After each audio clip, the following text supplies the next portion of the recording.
On today's show, the LA Clippers lie about Kawhi Leonard and his injury status again as Lawrence Frank gets caught in another moment of just being dishonest with fans. What happened to Kawhi Leonard? I'm going to be talking about it all on today's Locked On Off-Season Clippers.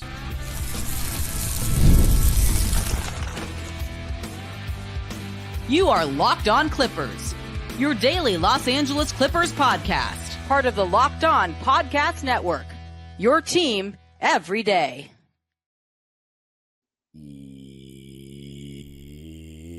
Yes, sir. You are locking in with the Clips. Thank you for making Locked On Clippers the first listen of your day, your team every day.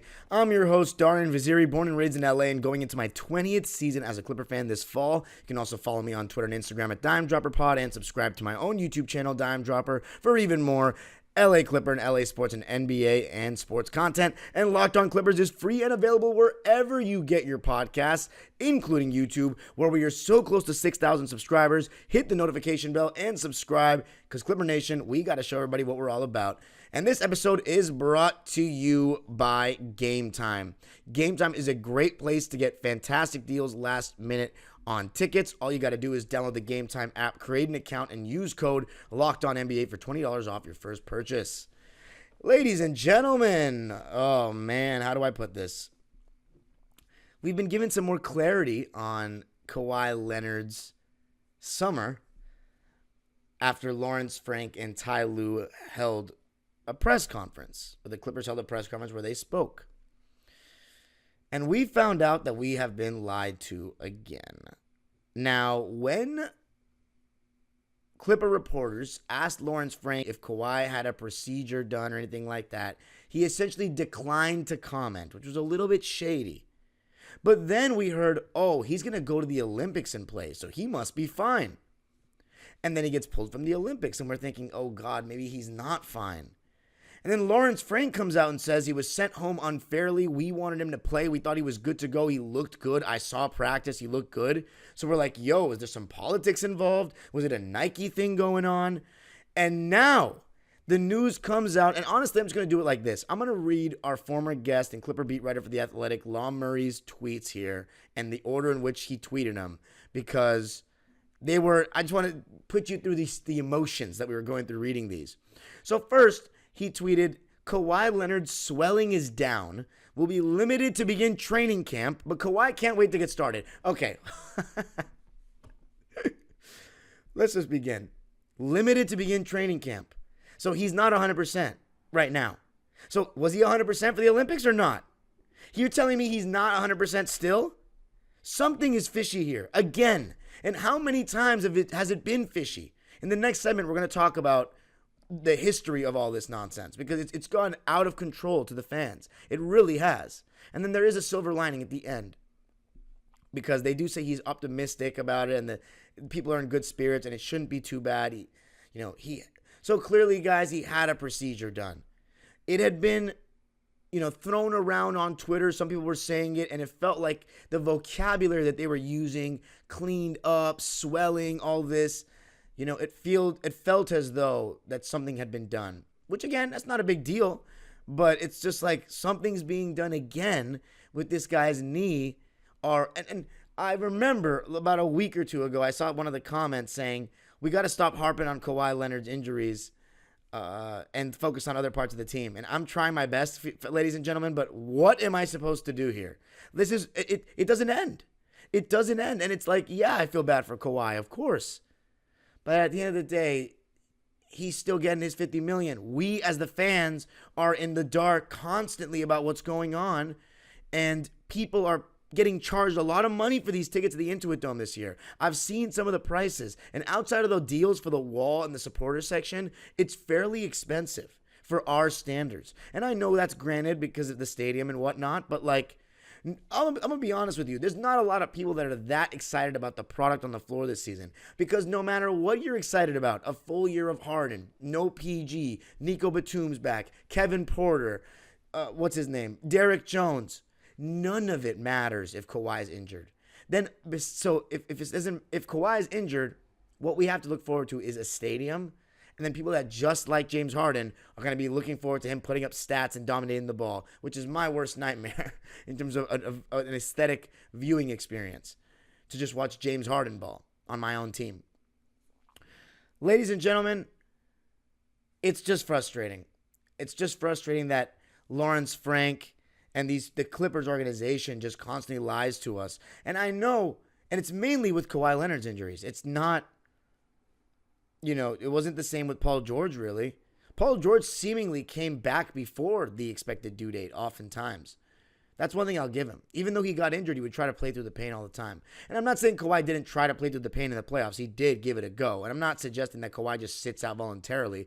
But I don't like the way they communicate his injuries to the fans. And that might not be the organization. That might be Kawhi's camp. If you remember in San Antonio, that was a real concern. That was a real issue, and their fans got pissed about it. And now I'm starting to realize why. Because this is just a recurring theme in these 5 years of us just being fed half-truths or just constantly in the dark.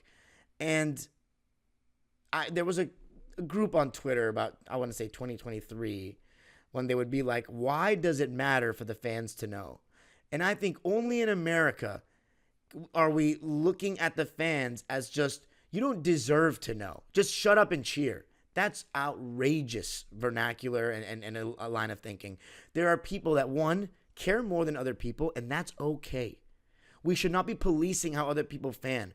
What if somebody has a really rough home life and the Clippers are the only thing that gives them joy at watching them at night?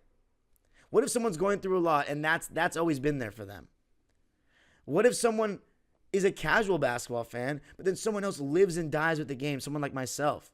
Who are you to tell somebody to stop caring so much? And what about all the paying fans that are wondering what they want to do with their hard-earned money? And they're like, maybe we shouldn't spend thousands and thousands when they're not being upfront with us about our best player's status.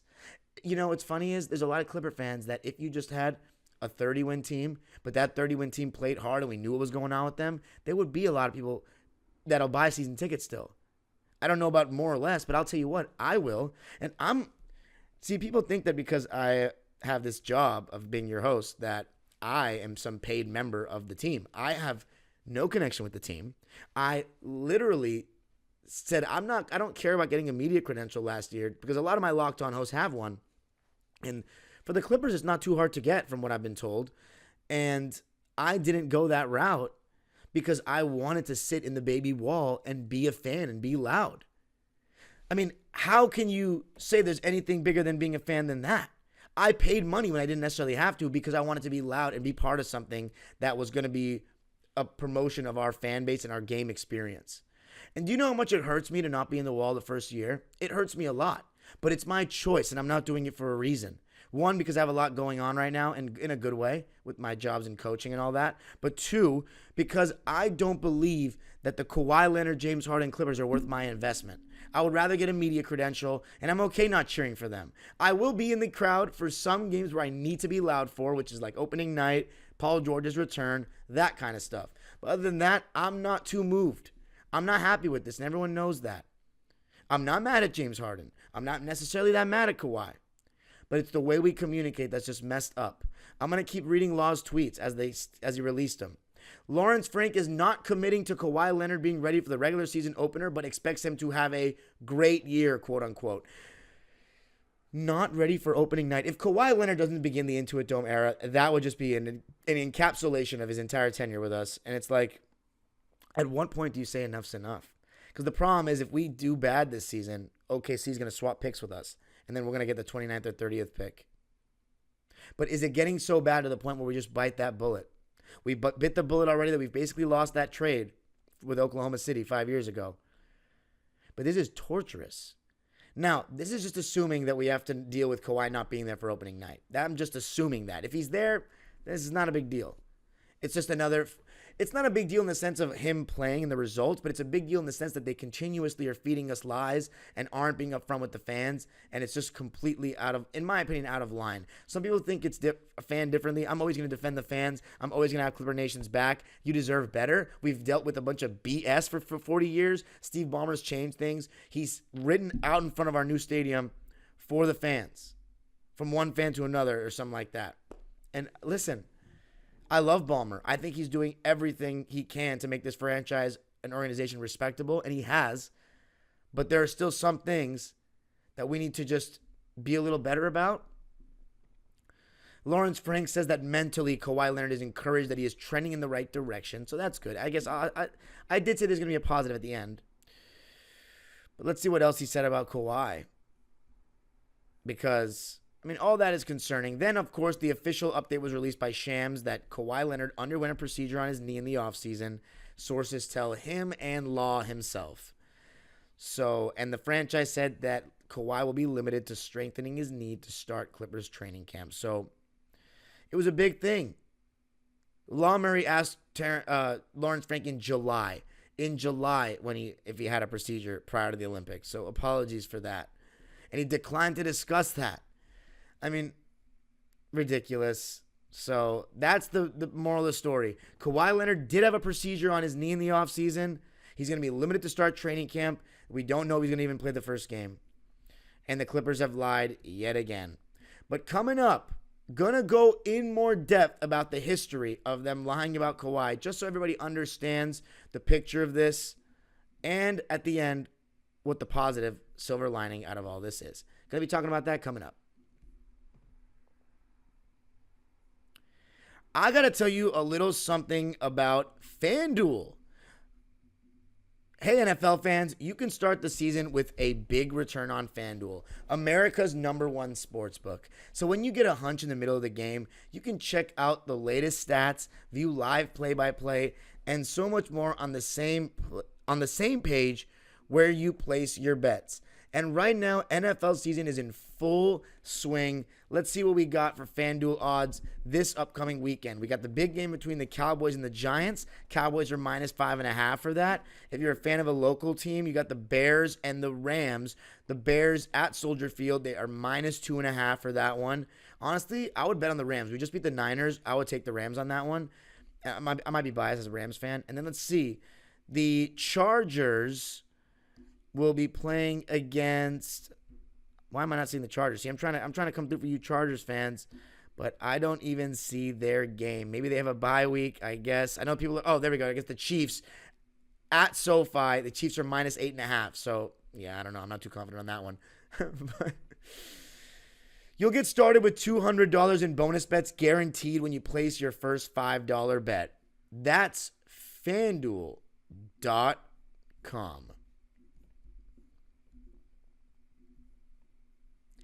Thank you for making Locked On Clippers your first listen of the day. For your second listen, enjoy the Locked On NBA podcast. There is no offseason in the NBA, and Locked On NBA provides daily basketball analysis from national and local experts in 30 minutes or less. No one keeps you as informed and entertained as Locked On NBA. Available on YouTube or wherever you get podcasts. Part of the Locked On Podcast Network, your team every day. All right, ladies and gentlemen, Clipper Nation, the most loyal fans in the league. It is always a pleasure to do this show for all of you. Good news and bad. I just love being able to come out here and vent to my people. And it's frustrating. It's frustrating. And I just want everybody to understand the level of frustration and the lies over the course of, and I'm using that word, the lies, over the course of the Kawhi Leonard tenure. And here they are. It started in the 2021 playoffs when he was listed with a right knee sprain and was ruled out for Game 5 and Game 6, and they were bluffing that he could return in a potential NBA Finals and not ruling him out to keep us invested and to also, I guess, keep the opponents on their toes. And then after the season, they came out and said that he tore his ACL and needed surgery. And we were all so geeked on the 2021 run that we were like, oh, man, like that sucks, but you know, it is what it is. We just had a great time, and we'll be back stronger. That was our mentality as fans. We had just hit the all-time high, so we're not going to complain. 2021-22, they bluffed throughout the season that maybe he could return in the playoffs, and what the crazy part is that he was on a minutes restriction to begin the 2022-23 season. So he was nowhere near returning in 2022. Like, that was just to keep the fans invested potentially and just fool us. And then 2022-23, when I first took over as host of this show, I had us winning 60 games for the 2023 season because I thought we would be, back in business. But Kawhi had a setback in the beginning of the season after the second game against the Phoenix Suns. I'm sorry, the third game overall, and he had only played 2 games.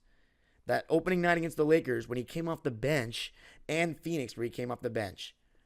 He was out for 12 games, and they listed him as day-to-day for all of them. How are you out for 12 games and it's day-to-day instead of just saying he had a setback? Insane. And then later that season, the Memphis incident where he got pulled out in the middle of the game and Ty Lue had no clue what was going on and was visibly upset in the presser. That was weird. Then the game a couple weeks later against the Pelicans that I was at, you can go check that vlog out because that was a weird night, where he left the game with a facial contusion after it looked like he collided with someone. And I thought it was like a knee injury at the time, yet he had no mark on his face or no mask and played the next game with no issues. Very weird. And then in 2023, he was ruled out with the right knee sprain after game 2 against the Suns, and they acted like he could maybe return. Then they came out and said he tore his meniscus after elimination. There was the mysterious hip contusion this year that we all got scared about, but he did return after 4 games.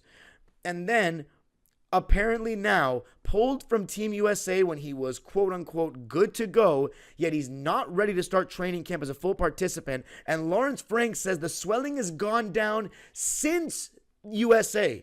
So you're telling me his knee was more swollen 2 months ago and you were going to let him play full speed Olympics and now he's getting better?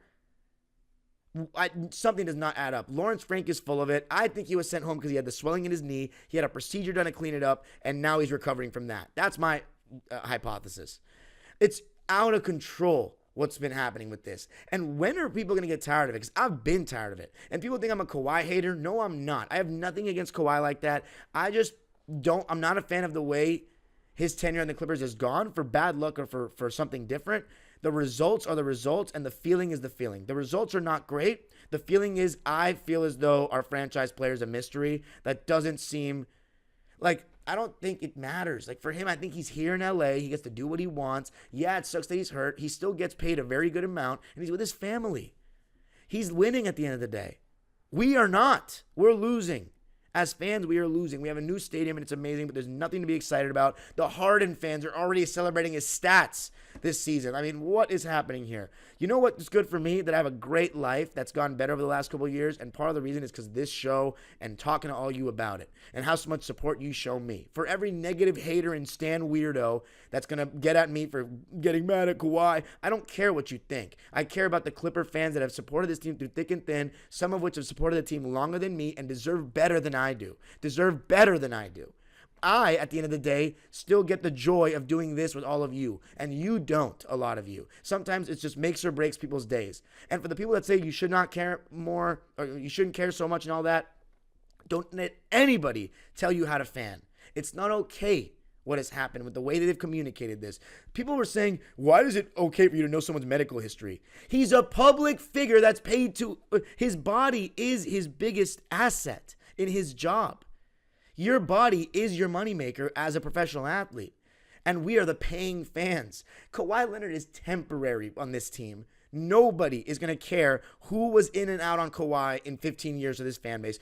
Nobody cares who liked Chris Paul and who didn't love Chris Paul and who didn't love Blake Griffin like other fans did. Everyone's going to have their opinion. What matters is if you're a fan of this team long term, then we're all in this together. This is nonsense. And it's been a while before I've gone on here and actually vented with frustration about this, because it doesn't matter what happens to start the season. I am not okay with Lawrence Frank bold-faced lying to our reporters or hiding the truth and trying to seem like he's holier than thou and he's just a good, nice dude. Like, he probably is a good, nice dude, but it's like, how many chances have you had? You traded away our whole franchise for this, and honestly, I don't blame you for that, but the way we've navigated since then, we adhere to every Paul George request in the book, only for him to leave us for more money. We traded Luke Kennard and gave up the pick that was Cam Whitmore that could have had some more upside, more proven upside that we know can play in the NBA on our team. We traded for James Harden and gave up more unprotected first-round picks when our star player was the biggest problem. And people think I'm a Kawhi hater. I'm not a Kawhi hater, but put it in this perspective, begging and praying in July of 2019 that we get this guy over the Lakers. You don't understand how nervous I was. And if people want to see the video of what happened when we got him, I will DM it to you. I was over the moon. I listed July 5th, 2019 as the second best day of my life after when I got my acceptance to the University of Massachusetts Amherst. I said it was the second best day of my life over any graduation. You know, I'm not married or anything like that. I haven't had kids, so that hasn't happened. It's like that was special for me. But it's been having to be removed down the list because look what's happened. I mean, Kawhi, I was really sour after that bubble season. The way we went out, it felt like Kawhi didn't even fight for us. So I was sour on him after that season. But then he won me over with 2021. He was astonishingly good. And by the way, I love the way he plays basketball. Like, it's not about his basketball. I love his game. I love the mid-post guys, the mid-range guys, the defense-first guys. I love those kinds of players. I really love his game. I'm not a fan of the way he's the ambassador of our franchise. And if he was healthy, then these other concerns wouldn't really exist as much, because it's okay that he's quiet. If he's always in front of the TV and playing for us or at the stadium, it's great to see. But we don't know anything about the guy really, except for a few things. I literally think he's said the word Clippers to the public eye less than 10 times. I don't think he shows pride for the organizations that he plays in.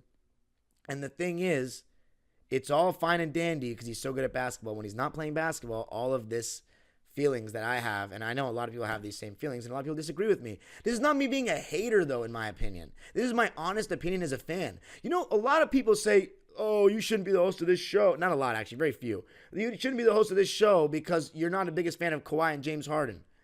First of all, they're not bigger than the franchise. Secondly, there are locked on hosts that aren't even the hosts of their own team. I'm sorry, that aren't even the fans of their own team. They do it as a job. I love this team. And everybody should be able to see that by now. The amount of work, I could easily give up the Dime Dropper episodes and only do this side of things, and I would have a lot more free time to live my life. But I don't, because I love this team and I want to put out the content for you and for myself. But it's just messed up to me when this happens. So, yeah, I mean, I want Kawhi Leonard to be fine. I think he'll be okay. But what does okay even mean? Like, I think we'll see him play in the Intuit Dome, yes. And he'll have a run of games where he looks incredible, I think. But is he going to play in the playoffs? I don't know. Are we going to even make the playoffs if he's going to be managed so much? I don't know either. But coming up, let's talk about the positives. Why not? It's been enough negativity, I guess. I don't even like this positive, negative, spiel. The facts. Comes the more positive outlook of the facts. We'll put it that way. I got to tell you a little something about Game Time. Game Time has a new feature called Game Time Picks that makes getting tickets for your favorite live events even easier. And Game Time Picks filters out the fluff to show you only incredible deals on great seats, so you don't have to waste time searching through thousands of tickets. Game Time Picks also gives you the ability to get a panoramic view from your seat in the app before you buy. You get the lowest price guarantee, or Game Time will credit you 110% of the difference. I would look at, if you're trying to go to one of these games in the Dodgers-Padres series, because I know it's a big series coming up, look for Game Time. I might look at it myself, but I spent so much money in England that I might have to just take a break from that. Take the guesswork out of buying tickets with Game Time. Download the Game Time app, create an account, and use code LOCKEDONNBA for $20 off your first purchase. Terms apply. Again, create an account and redeem code LOCKEDONNBA for $20 off. Download Game Time today. What time is it? Game time.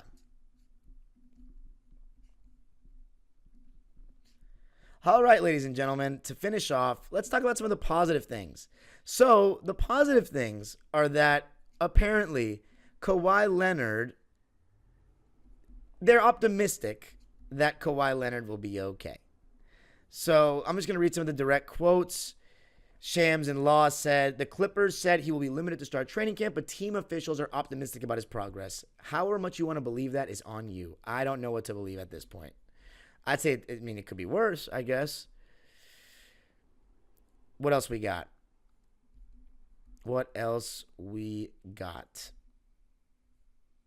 By the way, tomorrow's episode is going to be all the other stuff that they said about our team that's going to be really good and fun to hear. So just know, if you want a more positive spin, tomorrow will be that. We're going to talk about all the stuff he said about our defensive identity. I wanted to just dedicate a whole episode to that, because why not? These are the dog days of the offseason. When I get news, let's make as much content out of it as we can. So we'll do a whole episode, this one about Kawhi, the frustration about the lying, because I'm not letting the franchise get away with that stuff. I'm not, because I feel strongly about it. And there's a lot of people that won't tell you that. There's a lot of people that are just going to pander to the team. Nah, man, this is where you get the real right here. Like, I am not going to sugarcoat nothing because you fans deserve better. We all do after 40 years of nonsense and more years of nonsense. Let's see. Anything else on Kawhi? Lawrence said when Kawhi is healthy, he wants to play. Yeah, shocking news. We all know that. Okay, no one's blaming Kawhi Leonard for being hurt. I just don't like the way his camp with the Clippers, report his injuries. Let's see. I guess that's about it. Yeah, I said mentally, Kawhi Leonard is encouraged that he is trending in the right direction, according to Lawrence Frank. He's expecting to have a great year. Kawhi can't wait to get started. I mean, it's just like, what else do you want? Like, that's the positive spin. That he should be okay. And listen, he had a procedure. So, hopefully it's better now. I mean, how many procedures? The fact that he's had so many procedures and can still play at such a high level and that many injuries is unbelievable. But how long? Like, what? Is he going to have to get some bigger operation? Like, I don't know what's going on with that knee. I don't know what's happening. It's that right knee. But I'm wishing Kawhi the best, man. Like, if people think that I saw somebody on Twitter suggest that I'm happy he got hurt. That's crazy talk. To think that I would be happy for another man to get hurt. I've but I've spoken to Kawhi Leonard before. Like, when I was working at SoFi, he came up and, like, they asked for his seats for it. And I made him laugh. I was like, dude, because I didn't know exactly where. It was only my third day on the job. I was like, not sure where that particular suite was because I was at a different post. I'm like, this is not my usual post. And Kawhi started laughing. So that was a fun moment. And, he is from Southern California, and I love his game. And I so desperately want it to work out. I want him to play a playoff game in front of a sold-out Intuit Dome crowd. But, like, I honestly don't want to get excited when he plays well in the regular season because I'm just like, I've mentally kind of accepted that I might never see him play in the playoffs healthy for us in front of a full crowd, which was my dream when we got him. And I think that's just my coping mechanism because if I just want to get excited again, I'm just going to get let down more. And it's like, it's not worth it. It's not worth it to care that much anymore for me. But I'm hoping for the best. I love watching him play. But I've been over this experience since the end of the 2023 season. Everybody just forgets because, what am I going to do? Just keep reiterating that every episode? Like, no, I'm not. I'm going to be positive and try to look at what good things can happen for this team because I don't think anybody would want to listen to me if I was just negative all the time and saying, I'm over this Kawhi experience. Like, let's get rid of him already every episode. Like, that wouldn't be fun. That's not right. We have to accept that this is who we have, and we got to make the best of it. And if he's healthy, he's one of the best players in the world. And to me, even if he retired tomorrow, he'd still be a top 10 small forward to ever play this game. And that's high praise, in my opinion, for someone like myself who really studies the history of the game. He is in there, even given all the greats. He's that good. But on my team, it's not been great. I hope for the best. I hope he's ready to go for training camp because, please, dear God, I just don't want to see just the 40 wins of James Harden averaging 23 points and 11 assists and all his fans just go nuts and add to these narratives about his career. Like, and then I have to just watch a dribble ball. Like, I'd rather be, I swear to God, I'd rather be 0-82. Like, I really would. Because if we're not winning either way, I'd rather see something I like. And not everyone agrees with me on that. And that's okay. Difference of opinion. I like ball movement. That's just me. So anyway, love you all. It's okay. We'll get through this together. No matter what, we will. There will be a light at the end of the tunnel one day. Kawhi said there would be a light at the end of the tunnel. It's going to be a dark tunnel, but at the end, it's going to be filled with light and joy. All that BS. That tunnel is so long. It's the longest tunnel ever, in the history of mankind. And I think that tunnel might be when, sadly, when we don't have to deal with this anymore. Because I don't just see him magically getting better full time and like being able to last a whole playoff run. Even if we win a series with him, it's like, how much of that series is going to take out of him? And that's just how I feel. To all the Kawhi Leonard fans I offended, not sorry. To all the Clipper fans that like Kawhi that I offended, I am sorry. I do love you all. But it's just how I feel. And how can you not, understand at this point? I love the team. I want the long-term future of this team. You can follow me on Twitter and Instagram at DimeDropperPod. Subscribe to my own YouTube channel, Dime Dropper, for even more LA Clipper and LA sports and NBA and I guess recently soccer content too. And Locked On Clippers is free and available wherever you get your podcast. Make sure you subscribe and hit the notification bell so you know every single time we post. Tomorrow will be a special episode talking about all the stuff Lawrence Frank said about our team, our defensive identity, some really great stuff. So if we're healthy, I still believe we can be better than people think. But I can't, sit here and act like I'm confident about Kawhi's health, because at the end of the day, that's all our team comes down to. It's amazing how in basketball, it's one person is so important and can make or break your complete chances. That's the case with Kawhi. The age-old proverb continues. I love you all, Clipper Nation. We will get through it together. Go Clippers.